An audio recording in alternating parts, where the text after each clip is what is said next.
shine. Running up the number, that's a lot of crime. Try to take it from me, must be out your mind. Big time, lot of slime. Smoky in the air, that's a lot of pine. Pockets running over with the dollar sign. Try to take it from me, yeah.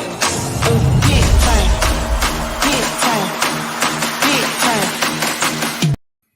Welcome to episode 225 of Fourth and Jawn. I am Gail Saunders here with Jimmy Smith, Chris Malley.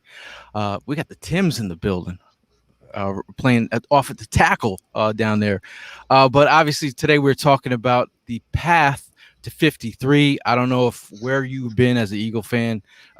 Today was like almost sort of like Christmas, or a Boys to Men end of the road moment, where you're following along with these players that you've grown a liking to. Everyone has their guy. I like it. Let's be honest. Everyone has their guy, and everyone wants to be right with their 53. But obviously, we let go of some good players.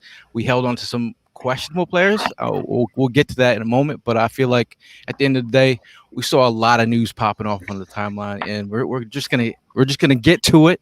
Overall, we'll start with Jimmy. How are you feeling so far? I was a little surprised, or definitely surprised moves. But we talked about that wide receiver battle. I think that one, we talked about J-Jaw might make this team because Fulgham and Hightower weren't stepping it up. And because of the fact J-Jaw did on special teams, he found himself on this roster. But there's a lot of talent still out there in the realm of the NFL. A lot of people getting cut. So we could be placing a lot of claims in on people, and not necessarily the roster you're looking at tomorrow. So I'm excited. Love to see guys like Teron Jackson, Jack Stoll make the team. I'm pumped up, man. We finally got ourselves a roster, and they named Jordan Mailata and Jalen Hurts the starters, as if we didn't know, but get that out of the way. So I'm feeling great today. What about you, Chris?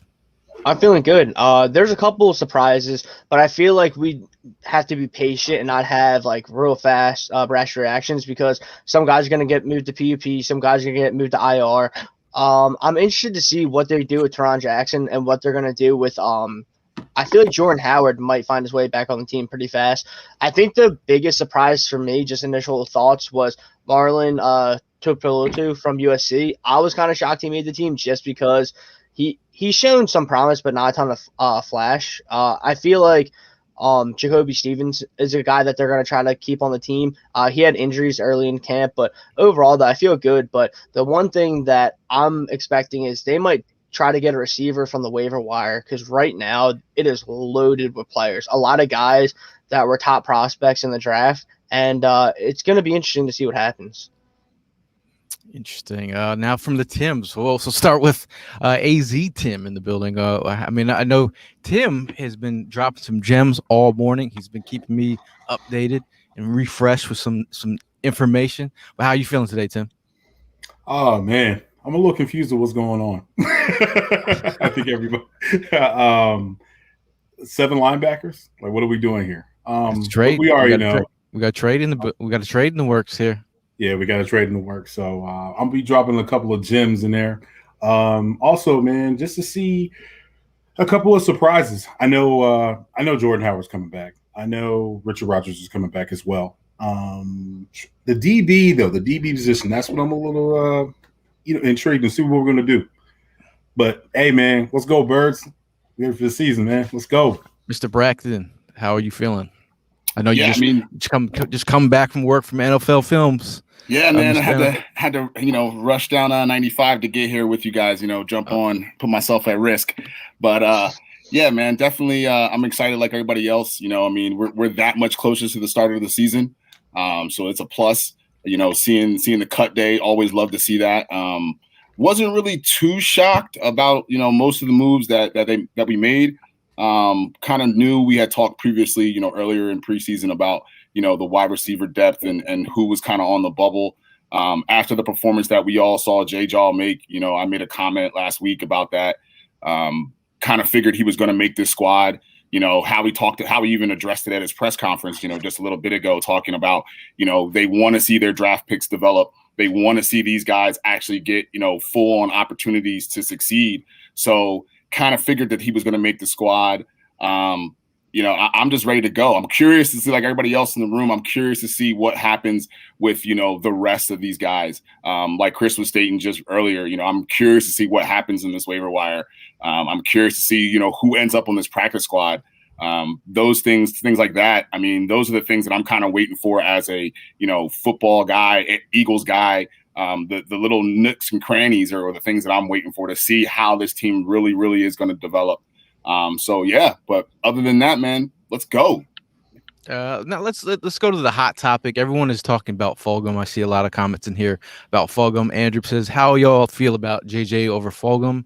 At the end of the day, it's talk about consistency. Has J-Jaw been a little bit more consistent than Fulgham? We're talking about special teams ability, but we've also talked about the potential of some of these guys getting traded. Is J-Jaw really the last piece on this wide receiver depth chart? I mean, we can look at it courtesy the Eagles here. This is their list here. Rager. We all feel good about Devontae Smith, Greg Ward, Quez Watkins, Rager, J-Jaw. Talk about consistency. Fulgham had an inconsistent camp. You can't even. There's no ifs, ands, or buts about it. He had an inconsistent camp and preseason. So, are you guys overall feeling that was the right move there? I mean, we all saw that stretch last year, but are we all feeling that was the right move? We sat here last week and said that one of those guys between Hightower, Fulgham, and Arthega Whiteside had to step it up, and it was because of the lack of any kind of production, not just preseason, but watching the joint practices, watching all of the practices. Nobody was really stepping it up. So we talked about that game was so important because somebody had to take the reins. Well, sure enough, right at the end of the half, not only does he catch that touchdown pass, Arthega Whiteside, he then makes the tackle on the kickoff. I think he was showing, that with the different coaching staff, different scenery, maybe he can provide something to this team. And if anything, he's wide receiver 5 right now, a possession guy you use sparingly. But as I mentioned at the beginning of the show, we talk about people getting claimed. So many waiver wire things are going on right now that we don't know about. And this team is going to look completely different. So could that be a different receiver? Sure. I think Davian Taylor, Tim mentioned 7 linebackers. We made a joke about that. Could this be the year of 7 linebackers, like 7 receivers? And it is, because I think Taylor gets placed on the IR, which sucks for him. But, you still have 6. I love what Gail said about there could be some trade possibilities there. So wild stuff going. But I think Fulgham, he had a lack of production. And, with some of these guys, there will be moves made. But Arthega Whiteside, out of those receivers, was the best. So he earned it. Yeah, another big thing with J-Jaw is draft stock. Howie spent a 2nd-round pick, so he's going to do everything he can and give that guy as much time as he can to prove him both of them right. And the big thing is he's the one that made the play against the Jets last week, and he's a guy that it's annoying, but he blocks really well, and that's something that Moorhead and Sirianni really appreciate. That being said, he's the 5th receiver right now, and we can highlight a bunch of guys that are on the waiver wire. There are a ton of guys on the waiver wire. There's guys that instantly could probably be our 3rd or 4th best receiver that are on the waiver wire. I mean, Cornell Powell from Clemson, he got waived. Desmond Patrick from Louisville, he got waived. Antonio Gandy-Golden from Liberty, he was on Washington, got waived. There are a ton of guys. John Brown is a free agent right now. Travis Benjamin is a free agent right now. If we want to get some upside guys that we can stash, there's a ton of them. If we need a vet to step in right now, we can get one of them. The whole thing, though, is even before Tim said it, I know Jordan Howard's going to be back. They're just maneuvering the roster around a little bit. They probably have a little handshake deal behind the back. Richard Rodgers, the same thing. Overall, though, the running back room is a huge strength, though. I don't think that all the Eagles fans realize how good Kenneth Gainwell is and how great he can be in this offense. The Eagles love him, and he progressively got better and better throughout the preseason. I'm really excited to see him, and I feel like he's going to take a lot of snaps away from Miles Sanders, but he might even take some snaps away from the receivers in general. I mean, the running backs, but from the receivers as well, though. Gainwell probably has top 3 best hands on the team. He can line up all over the place, and he has tremendous hands. So it's going to be interesting to see how Sirianni uses all these versatile guys that we have. Now, Tim, I know you were talking to me earlier about you hearing some trades of Jawn. Yeah. Do you think that's a possibility? I don't think it's going to be a possibility because now that, what Chris just said, it made kind of sense about how, I'm seeing a little bit of things like playing out in my head. And from what I've talked to my sources about, like they're saying what Chris is saying, basically he blocks. He's a good guy. They like his time. They like he's a team morale type of guy. Doesn't complain about the ball. Just, he wants to block and do the little things that wide receivers don't want to do. But man, when it comes to being productive and getting open for to get the ball, he just doesn't do it. Gainwell, I had some sources basically tell me that if he would have played in 2020 season, they was comparing him to Christian McCaffrey. You know what I'm saying? So I don't know about Christian McCaffrey, but I didn't say Alvin Kamara, bro. Alvin Kamara is my comparison.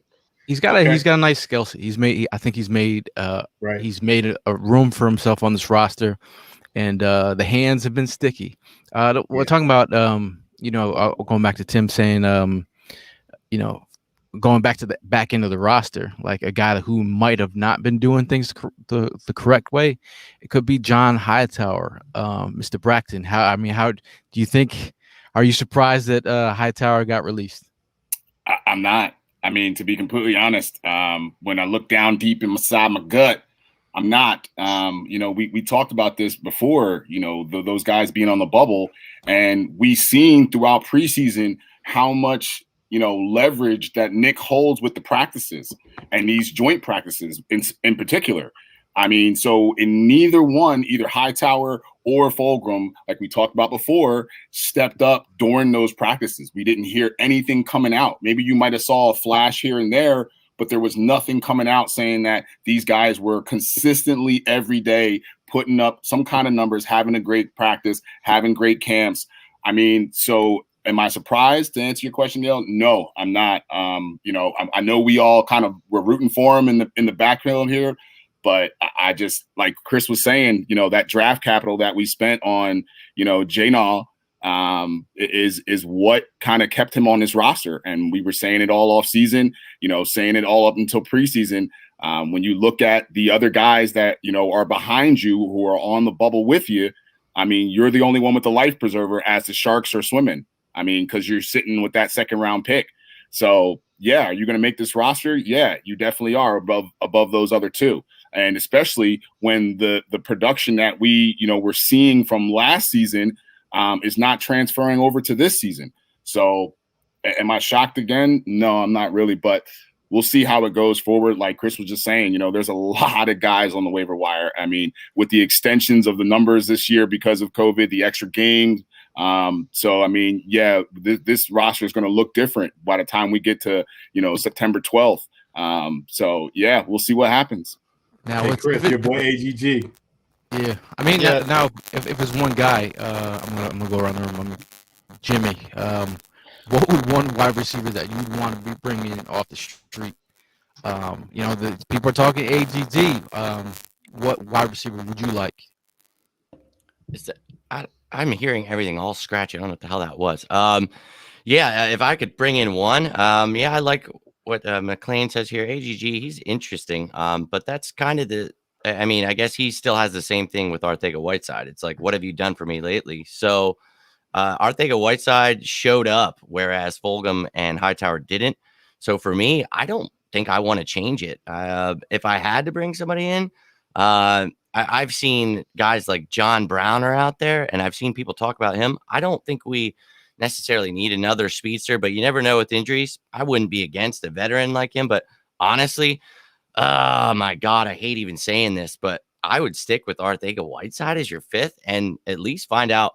He made that good catch. It's like, okay, can you do that in a regular season game consistently? And you're only going to be called on maybe 5 plays a game. The rest of the time you have to show out on special teams, which he's done. So right now, I'm super stoked. My passion for Smith and Rager. So add in Watkins, Ward. I'm happy right now with the starters. Just got to stay healthy. Yeah. And let me say something real quick off of what Jimmy was just saying. You look at this team and we look at the wide receiver depth, 1 through 5. What is the height with that depth? That's another thing that we're kind of glossing over with J-Jaw is that he has the height. So when we're talking about, we're going into the red zone, we're going into the, all those, jump ball 50-50s. I mean, this is the guy on this team that you're going to be kind of looking towards to be making those kind of plays. I mean, outside of anybody else, I mean, yeah, they all can make these plays, but this is that big body that you want to have on a team. I think that's why we kept so many tight ends too, though. That's definitely why we keep so many tight ends, because we had the luxury of having Gardner and Ertz compared to a lot of teams, and that's why like a guy like Tyron Jackson so intriguing, and that's why Stoll's on the team. But yeah, like we were talking about the wide receivers in general, though. I want to add at least 2 of these guys on the waiver wire and stash them on the practice squad because you can protect practice squad players.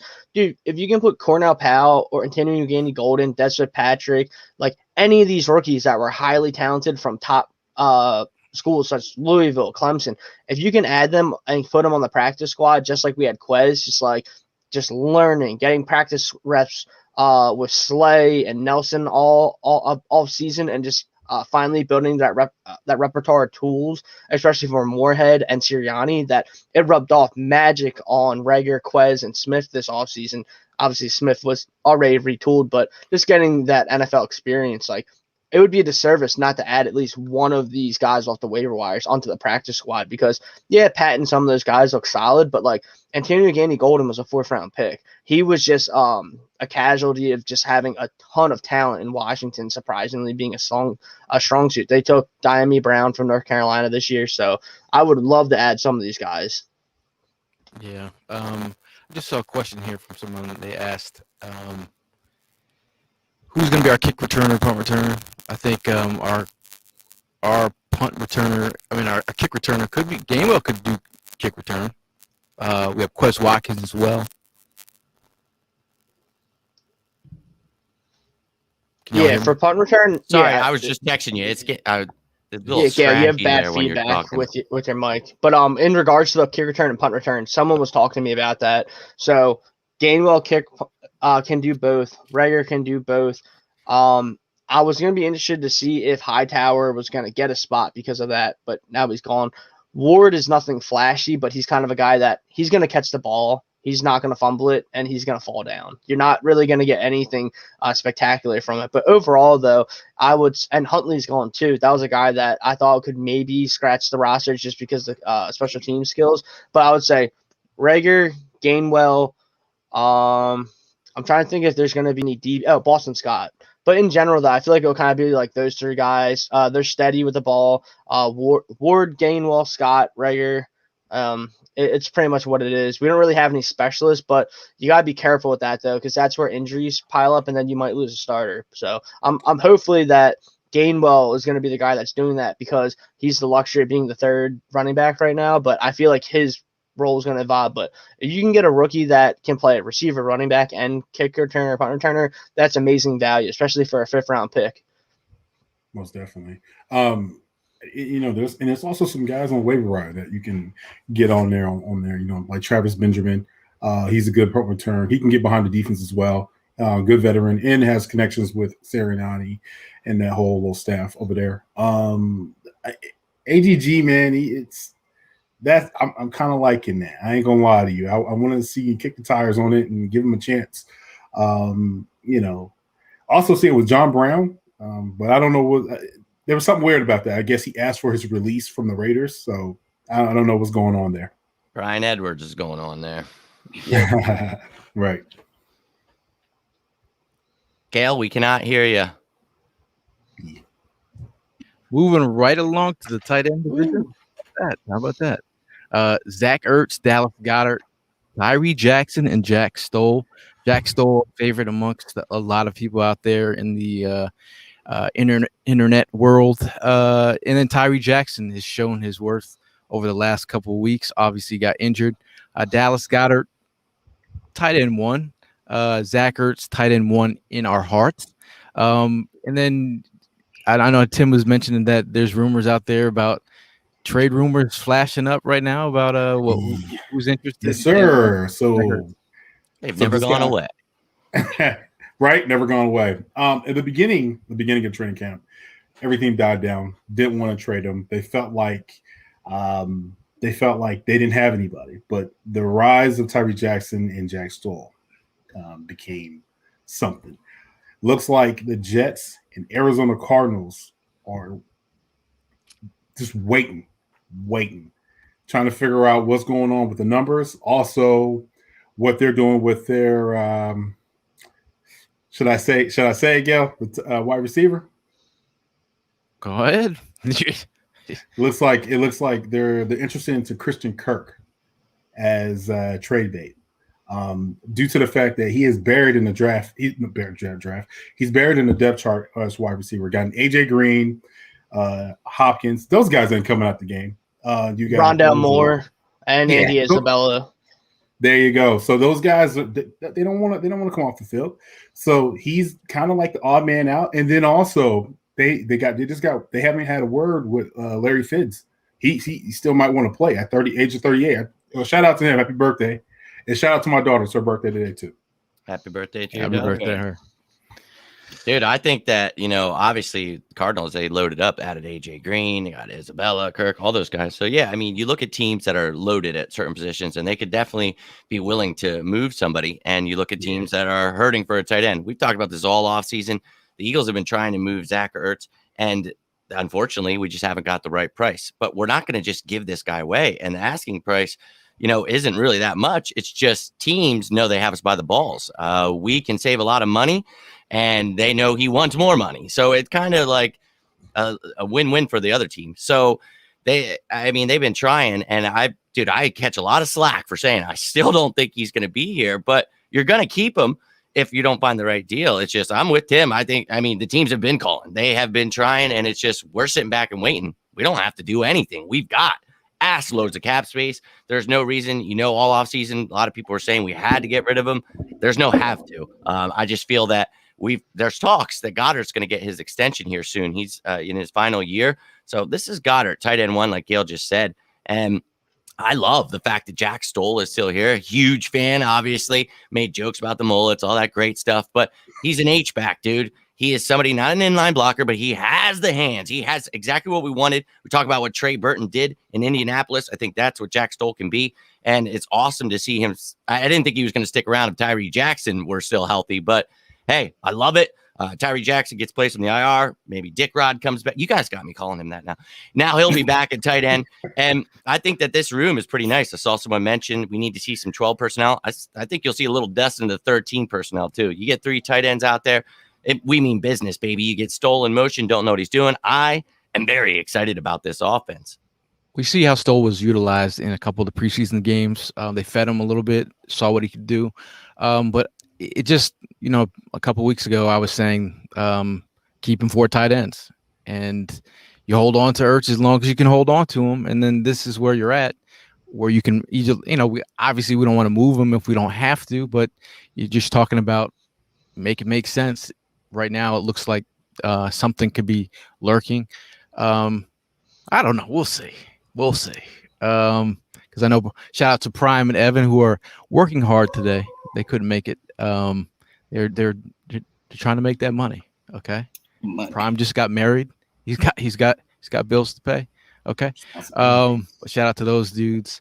We all saw that Cam Newton got released today. He released a note out in Wingding font. There's not many people who write in Wingdings. Cam Newton does. There was some talks about Eagles.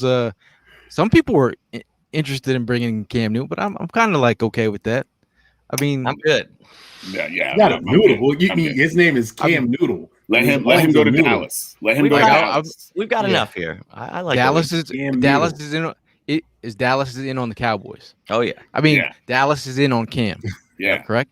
Yeah. I mean, that's the projections right now. You're looking at either one Dallas or I've heard Washington, I've heard Houston, Obviously, Denver, is always a commodity for a quarterback. But I mean, yeah, I would rather have him go to Dallas and mess that locker room up rather than coming into Philly. I mean, come on, let's be real.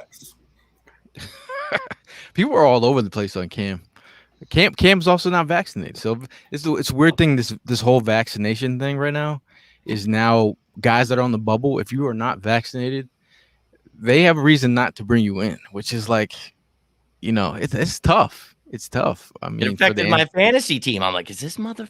You're like, yo, can I draft this dude in the late rounds? Like, hey, you think that? Yeah, you guys think that had a reason to do with why he's no longer in New England? The fact that he's not vaccinated. I think so. Gail, check your phone. Check your phone. I just sent you a meme. Check some scoop. I think it definitely could, Tim. No matter if they tell us or not, I think it definitely. He's not doing what it takes to be a team leader. It's like Carson Wentz. He's not a leader. He doesn't care about other people. So I just don't think you need someone like that on your team. Do you see Tyler Tynes? Tyler Tynes put out a great Cam Newton meme today. That was pretty big. I don't know if you can see that. It's the Pfizer. And remember when Cam didn't pick up that fumble? Yep. Yeah. I mean, I think they were just probably not sick. They were just probably like, yeah, it's not worth it. No. Mac Jones, in my Mike Jones voice, Mac Jones put on for his city, for his team. How about Alabama? Tua, Jalen Hurts, and Mac Jones starting quarterbacks? Week 1. Love it. Yeah, week 1, man. What's crazy is the Dolphins. The rookies look good, man. Are interested in, and the Dolphins are still interested into Deshaun Watson. That's weird to me. But yeah, it's weird. I'm just grateful that they finally said the Eagles are out. Here. I don't want to hear this shit. You know what I mean? I'm so grateful. I was like, yeah. I was so happy when I heard that he want to come here. Tim, both Tim. I know you guys. We've sparingly got to talk, but I know you guys feel the same way. Jalen Hurts, right? And I know how Chris and Gail feel about this. It's like we want to see what we have in this guy, right? And I mean, we've been excited. We know we've seen him in taking the first team reps, and a lot of the fans, as much as we sit here and we're like, look, we know he's QB1. A lot of people are pissed. They want him to be named. This, that, the other thing. I've had the luxury of talking to some of the people real close to Jalen Hurts, and dude, I think this is literally the best thing that's ever happened. All of these people just doubting him, all of these people saying things, oh, he's not the starter, this. He actually welcomes all of it. And I feel like he's the juggernaut. Every time you hit him, he just gets stronger. And it's just like, dude, keep stoking that fire, baby. So I'm pretty stoked about, just getting it all out. No more. They can write stupid articles about Watson and Hurts is not QB1. It's done. Yeah. Overall, I mean, it's Hurts is here to stay. Finally, we're kind of reassured. Like they finally announced him as the starter. It's funny that Sirianni made mention of the reps that he's getting. He got all the first reps. We all knew, and people were just like, "Why don't they name him?" This is coach psyche stuff, and obviously he's played himself into this position. Obviously we've been waiting for him to be QB1, and he's going to get a shot to do it. And this is what it is to me. Like he's getting the opportunity. Doesn't mean he's going to be the franchise forever. He's getting the opportunity. He's earned the right. He's earned the team's trust, and now we just want to see him go out there and ball. So people out there, you can now support Jalen Hurts. For you guys that were on the bubble here, okay? So. He's our quarterback. Support him. I mean, so we're talking about the quarterback position. We have not talked about Uncle Rico being signed. Eagles went full Uncle Rico with Gardner Minshew signed. Does anybody like that signing? I love it. Yeah, I love it. I think it's a no-brainer, right? Yeah. A 6-round price. Six. I was just saying $850,000 cap hit. I mean, the guy doesn't even cost $1 million. He replaces the smallest on the roster, so he only costs us $70,000 extra in cap space. No brainer. 2 years left on his contract. I love Minshew. He's the exact type of deal that it makes you wonder. It's like, what was the rest of the NFL doing? Like how he knocked it out of the park with this. He's cheap. He's affordable. He's 25 years old. He has a higher QB rating than Kyler Murray, who was drafted in the same draft as him. He has the highest QBR in the whole draft class. He had a terrible team with Jacksonville, and look at what he did. 37 touchdowns, only 11 interceptions, a 63% completion rate rated. he's a lot better than people think, because like obviously he has like kind of like the Johnny Manziel aura with like the mustache. You know what I mean? Like he has like that weird like more celebrity more than player kind of status in the NFL and in pop culture. But like that kid can play though. Like when you watched him play, like there's a reason why he ended up taking over Foles' job after Foles came back from the collarbone, and it's just a really good option. Like right now he's QB3. You got him for a 6th-round pick, and overall though, I feel like Hurts and Minshew, I would be comfortable with either of the guys going in there, but I think Hurts is set up to have a really good year. First off, because we have an excellent offensive line. Miles Sanders talked about that in detail all summer, especially yesterday. But the big thing is Sirianni. I mean, like, I had people that like really had no faith in him just because of one press conference and then like little things, but like all our receivers do is get open, because you saw Rager had that awesome crossing route against the Jets. We never did that with him last year. It was like bizarre. It's like just run these guys. Like it's like, oh, these guys aren't getting separation. Cross them across the field. The safeties, the corners, linebackers are going to run into each other. Someone's going to get open. So it's all moving towards that. And mesh concept all day. Okay.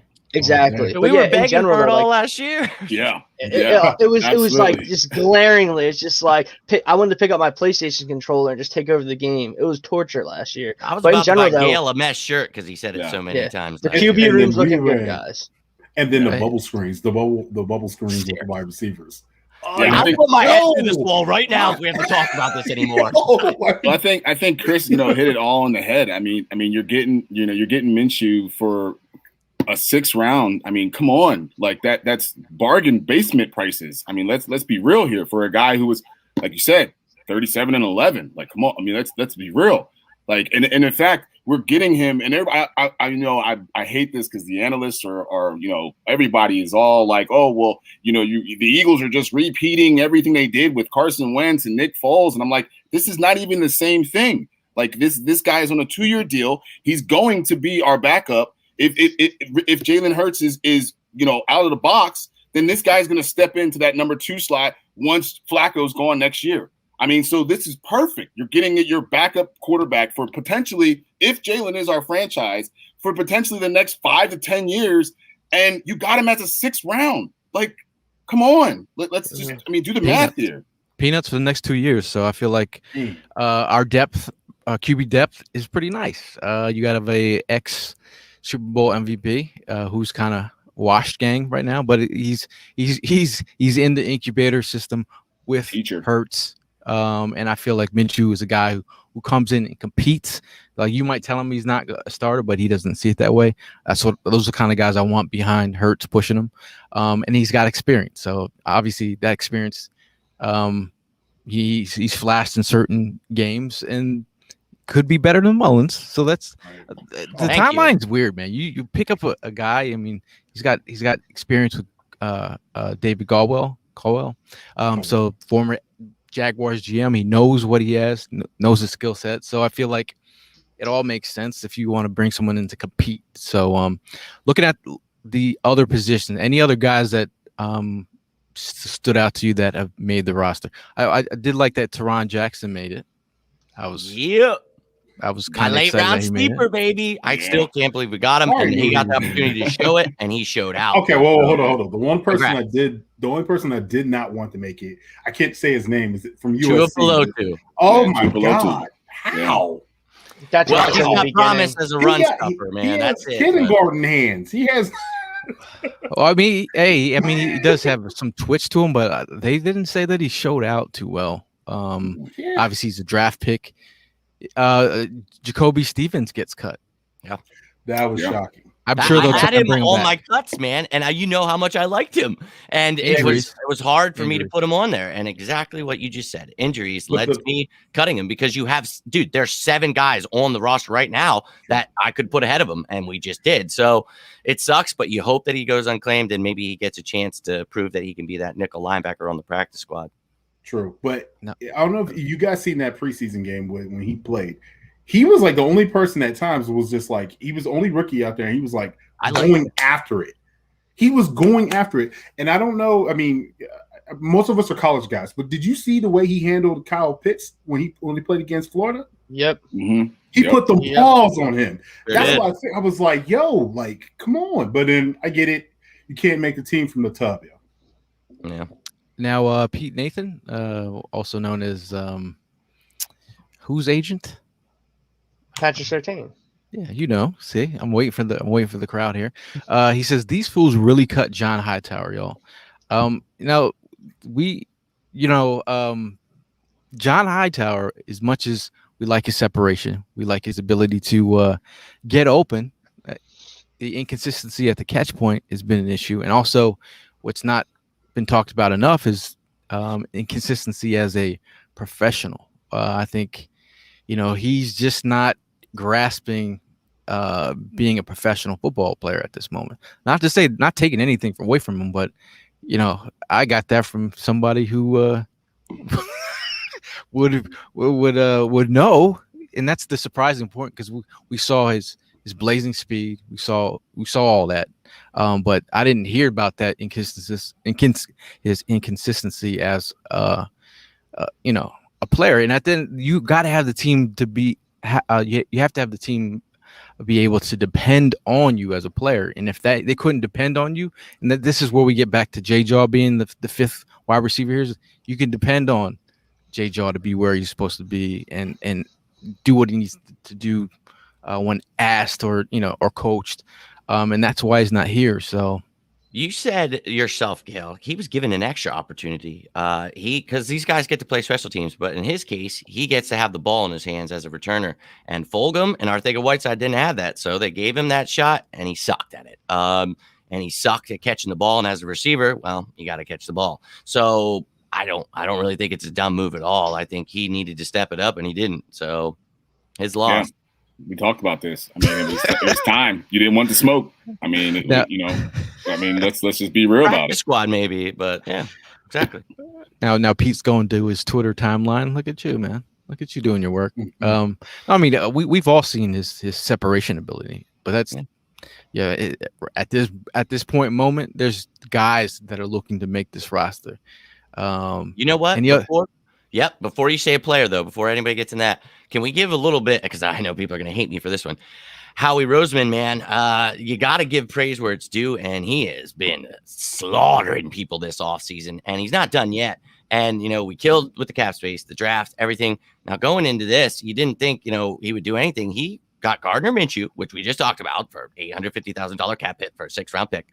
Then, today, he trades a guy that's not even going to make the roster, Matt Pryor, with a 7th-round pick, and adds a 6th-round pick. So we get that 6th-round pick that we lost back, and I'm stunned by it. I think that Howie Roseman deserves a little bit of this. Now we got to see how these guys develop, and I'm still a little pissed off, but he's heading in the right direction. So good job, Howie.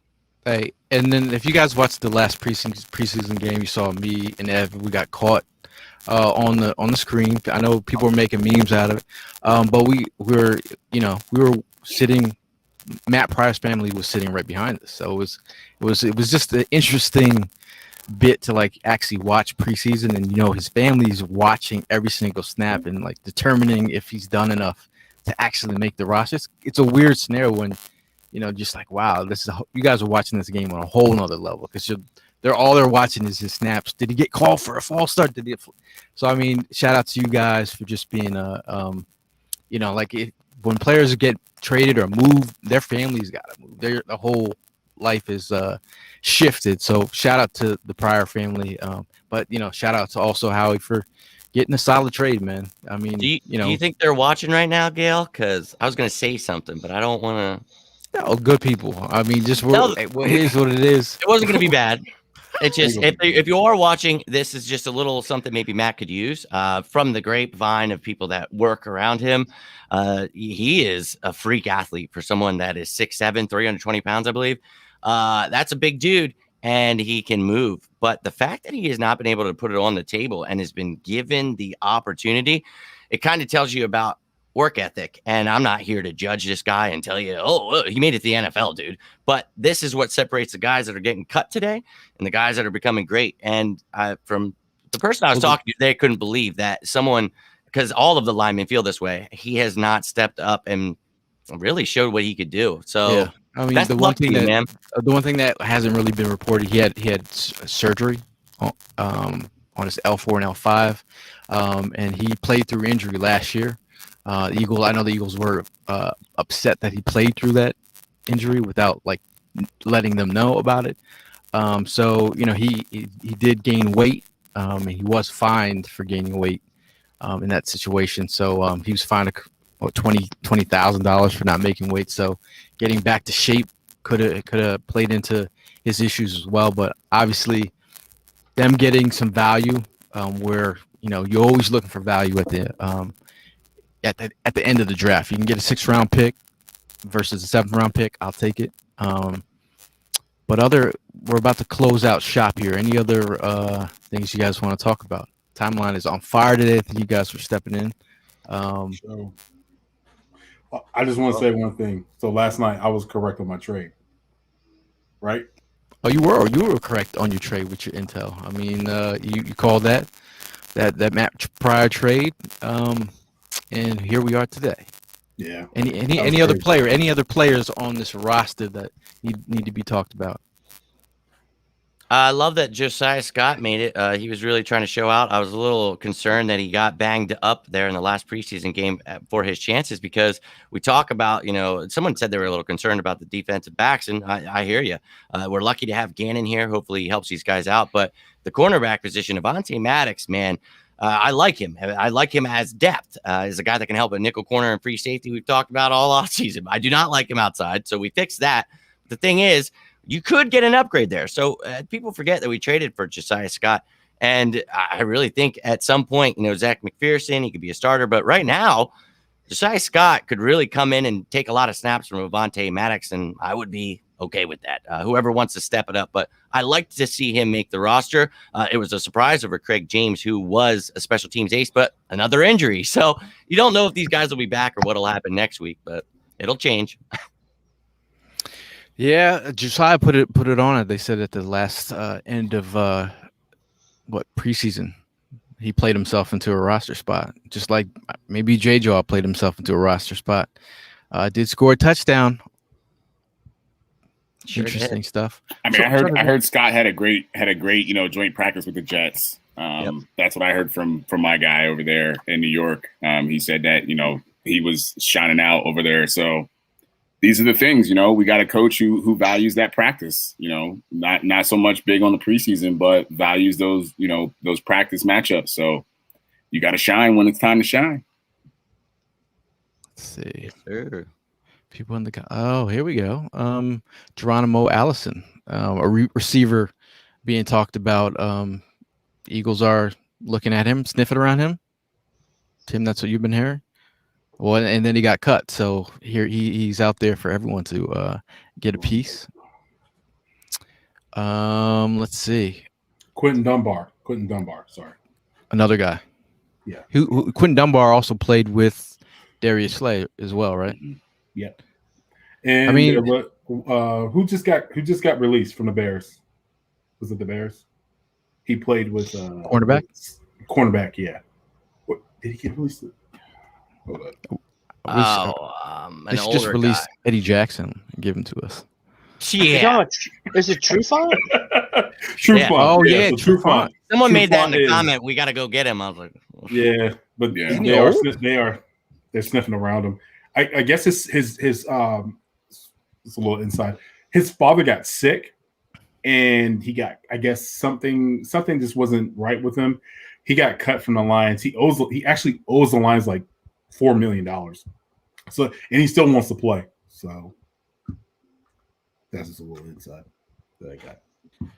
Oh man, I know it's the 53. Everyone's talking about the path to 53. It's not a final roster. So tomorrow we could have by no means three or four other guys. A lot of movement. I mean, just the fact that these guys made it to the 53, you can tell your grandkids, son, your grandfather made the 53 to the Eagles. I got caught the next day, but I still made the Eagles 53. That it's an accomplishment. Let's not take that away from them. But before we get out of here, any last words? I'll go with Mr. Kincaid first. Yo, Bird fans, stay confident, man. We got this. Nick Sirianni's got a plan. Coaching staff has got a plan. I know we don't want to say trust the process, but trust the process on this one. This team has good talent on the way. We got a whole bunch of draft picks. Just be patient. You know what I mean? We just came off a Super Bowl about 4 years ago. I know we try to forget that, but stay patient, man. Stay tuned. Eagles going to do something. There's going to be a lot of moves. There's going to be a lot of moves tomorrow. Oh, he said tomorrow. Eagles are going to do something. They will be doing something. I mean, we kind of already touched everything. That's important. I mean, yeah, like Tim was just saying, just stay patient because this roster is ever changing every day going forward until September 12th. So I mean, we gotta kind of look at the big picture and not just get so focused in on the position groups and who's on the roster right now and who's not on the roster. Because I mean, there's going to be guys that are coming back.